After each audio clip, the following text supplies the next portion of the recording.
Hello, I'm Meg McKinlay and I'm the author of How to Make a Bird, which I still can't quite believe is the winner of this year's CBCA Picture Book of the Year award.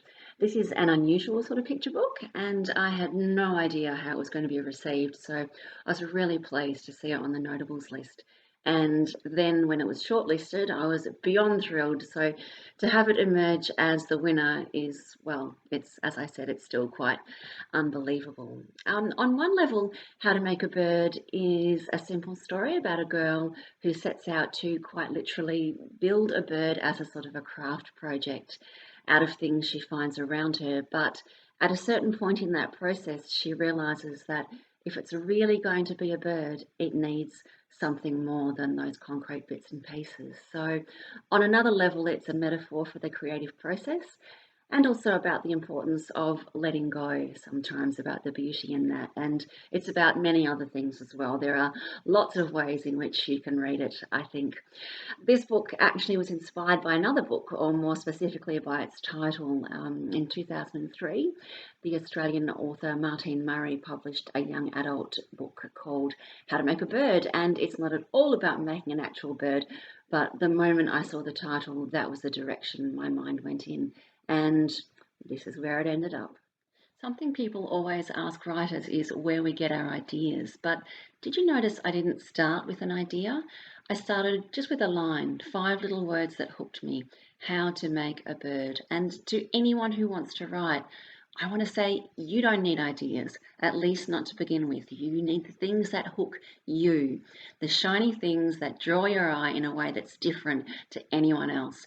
It's in playing with these funny little things, in wondering about them and scribbling down your thoughts. That's where ideas start to grow, where you start to build them. An idea is not something you get, it's something you make, and that starts with play.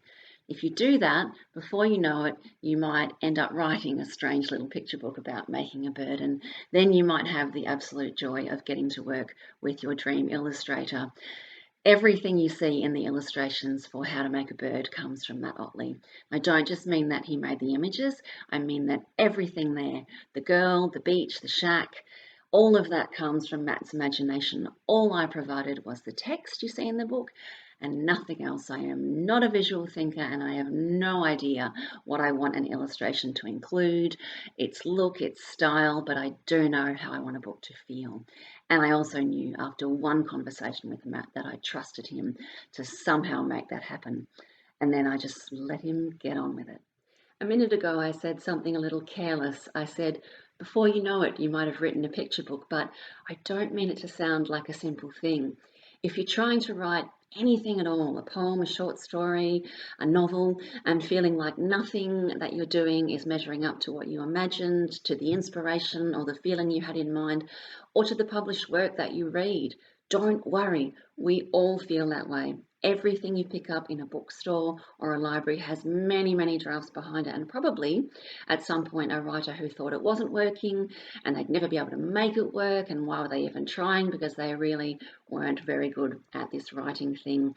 You guys, I do so many drafts, I fall in so many holes, I give up over and over. That's just part of the process. The key is to keep going, to keep learning and thinking and playing and just trusting yourself.